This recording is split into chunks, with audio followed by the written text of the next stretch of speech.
So I just want to make a quick comment on Jörn Gerlich's presentation, and I think it ties up with some of the discussion we had about the legislation. So you presented the European Commission report, which is, I think, a really good report. And just to sum up, because I think you were quite optimistic in your presentation, I think that the way I see it is the report is actually showing us that most of the fish in Europe are killed inhumanely. In fact, there was only one country for one species that was fully compliant, so I'm a bit more pessimistic there. But what I want to say, I think the report also highlighted that some countries did already some effort to try to do the right thing, and they developed some systems, but actually those systems are not meeting the OIE guidelines, or in fact are not killing fish humanely. And actually I've seen some of those systems with my own eyes. So I mean, someone tried to do something good, but it didn't work out well. So I think in that scope, we really need clear parameters for humane slaughter, that develop guidelines for humane slaughter, and definitely a licensing system that would help producers to license the producers and to see that systems that are on the market are valuable. And I think, well, to achieve that, we need clear guidelines and hopefully legislation. And the reason why I'm commenting on your presentation is that because the European Commission suggested that this should be dealt at member state level, I think that's a wrong approach, because there will be a lot of repetition in the work, because countries will try to solve the problems, and I think we would be better off doing it, all together and having a synchronized efforts. And also, I have to say that's kind of a worrying for the leveling of playing field. Because in that scenario, the countries who wouldn't actually contribute to that and wouldn't work hard on implementing that would be better off, because they wouldn't have to invest. So I think in this terms, actually, going at EU level would be much more beneficial for the producers themselves. And we just heard from Ms. Katrina Marinou that actually they are expecting EU to help them with harmonization of the work at EU level. So if you could comment on that. Well, I might disagree with the first statement on the majority of fish are inhumanely slaughtered. I mean, on a volume basis, certainly Atlantic salmon is the main farmed fish, and the conclusion of the report is that what we've seen is that percussive stunning and electrical stunning in most cases would meet OIE standards, and those practices like CO2 stunning are being phased out, particularly in the main Atlantic salmon production countries. We've also noted, even outside the scope of this study, but in the Netherlands, they have outlawed certain practices of slaughter of eels, the brine. So we've heard, again, some initiatives at other member state levels. There's a lot of flux in the industry at the moment in terms of methods, huge variation. I agree there's a need for standardization. My colleague Owen outlined the platform, the advisory council on aquaculture, where member states like Greece who are developing and researching in these areas will be able to share best practice. I think those platforms could be usefully used, and they're there, they exist. Putting in place, a straitjacket of legislation, again, when we don't have enough research, probably is premature, in my own personal opinion. But I'm not sure if the other colleagues want to add to that.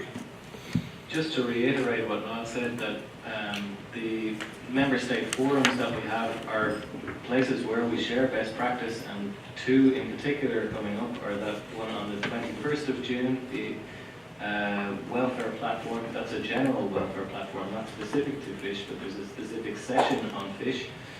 And then in the member state seminar or forum run by DG Mare, which is targeted at the member state contact points for aquaculture licensing and development, we will raise it there as well, to see what member states want to discuss in terms of best practice and bring things forward there. So there are two ways in which we will be working on that. Anyone want to add to that specifically? Yeah? Oh, no. Okay. I think Leonor will be next.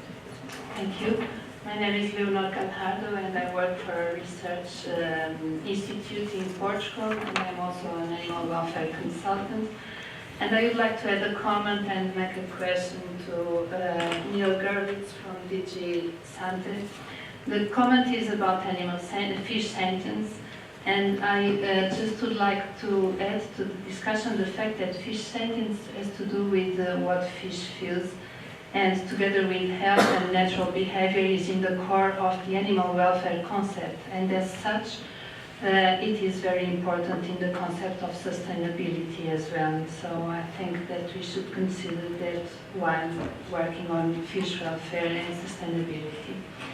Then the other aspect is that while we really need guidance on slaughter and on transport and slaughter of fish in aquaculture, we also need to look at the keeping of fish in aquaculture, where a lot is happening and a lot is very important in what regards to fish welfare. So in this sense, given the fact, if it is given the fact that it is difficult to legislate on that, and if we consider that the General Farming Directive already has the basics to actually guide us on the keeping of fish, I still feel that fish is a very specific group of very diverse animals anyway, and that we really need specific guidance on that, with whatever the format is, but we need it.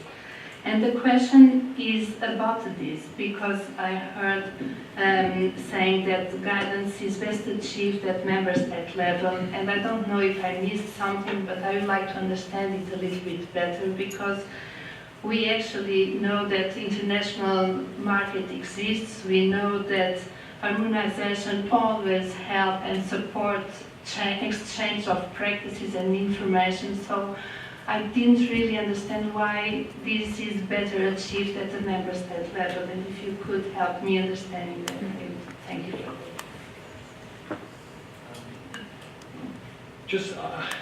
I think maybe it's important to maybe emphasize that there's a lot of legislation currently in place with regard to animal health for aquatic aquaculture farming, covering biosecurity and ensuring that you know, different species remain disease-free, which directly has an impact on welfare. So there's a lot of legislation there. You can't just set up a farm. You must be authorised. There's a lot of legislation laid down there, which is harmonised at EU level. And it's in the interest of the farmer to ensure the welfare of fish, because it impacts the quality, it impacts mortality. You know, ultimately for the farmer, you know, price is affected. So there's an interest, you know, as has been already announced earlier, that you know, welfare of fish is important for farmers. They do take it seriously. Now, in terms of why it's best at member state level to develop guidelines, generally speaking, the expertise is at member state level. Very often the species are specific to that country. For example, Atlantic salmon are concentrated in really 3 member states, well, 2 member states and of course Norway. And similarly for the sea bass and sea bream, this is typically a Mediterranean activity. Carp is very much, you know, in Central Europe. And so that's where the expertise is, and that's why we feel that in terms of framing guidelines, it's best achieved at individual member state level, or perhaps with groups of member states who are involved in the same type of species farming. Katerina, can I ask you to react to that?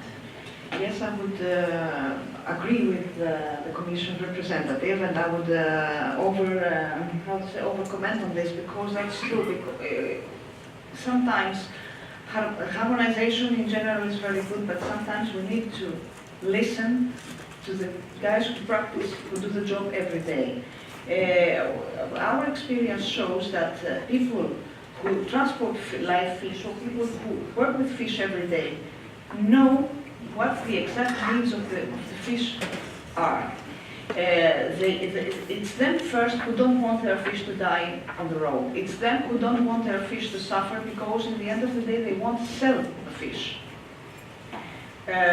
So I would agree with you, and I would say that it is certain member states who should really at least coordinate this initiative and who are much more interested in that.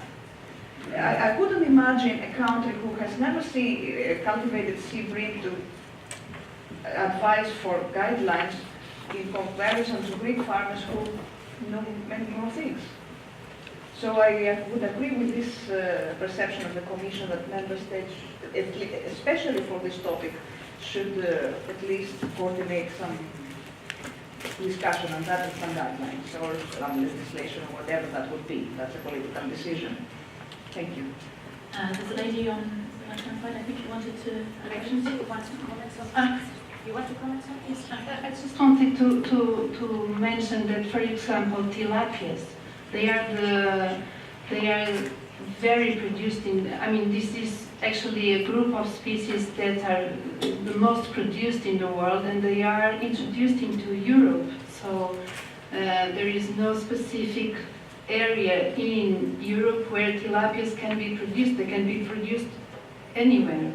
So I think that there is room for some harmonization, and also Mediterranean is formed by a number of countries, and at least in this number of countries that actually produce these species, sea bream and sea bass, harmonization would be an advantage. I still feel it.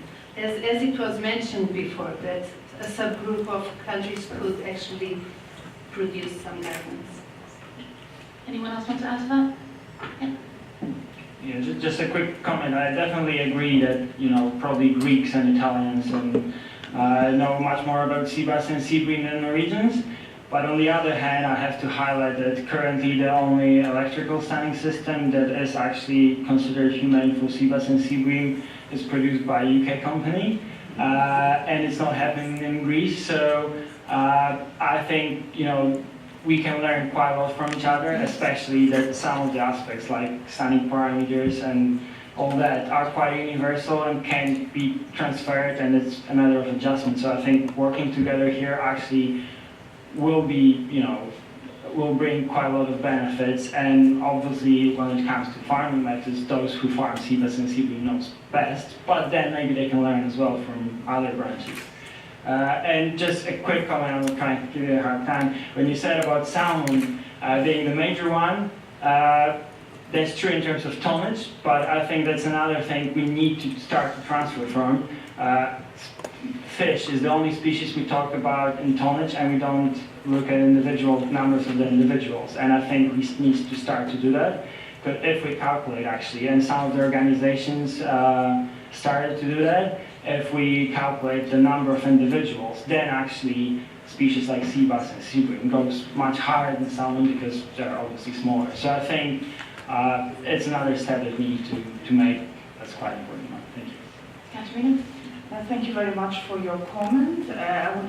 First of all, I would like to agree with you that we all need to cooperate, and whoever wishes to contribute to science and technology is more than welcome. However, I would like to inform you that Greece is working on new stunning machines, and I have in my office a research project which was funded by the Greek government, and we have the development of a stunning machine, a new one. So it's not only the UK who does this, so that's good news, huh? Okay? Thank you.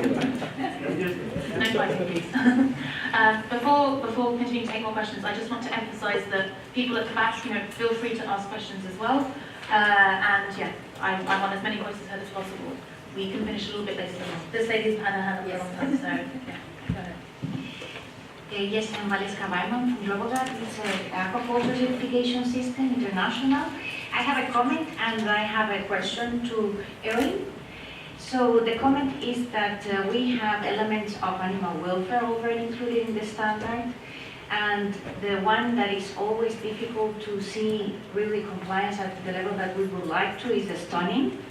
So for example, in Germany, the farm that we have, as Leon is saying, it's legislation, so the farm has no option. They have to invest in a 60,000 pounds of this electrostunning, very effective method. So legislation really is a motivation, and I am sure that after this meeting you will have some solutions in Europe. The question to you is that what is the situation for those countries that are exporting to Europe?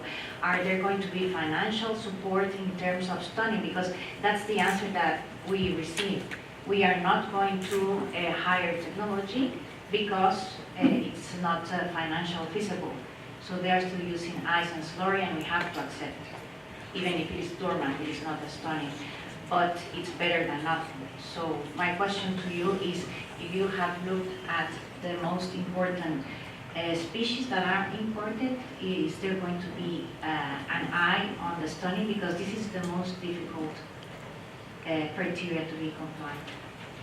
I think I can answer that Okay. question.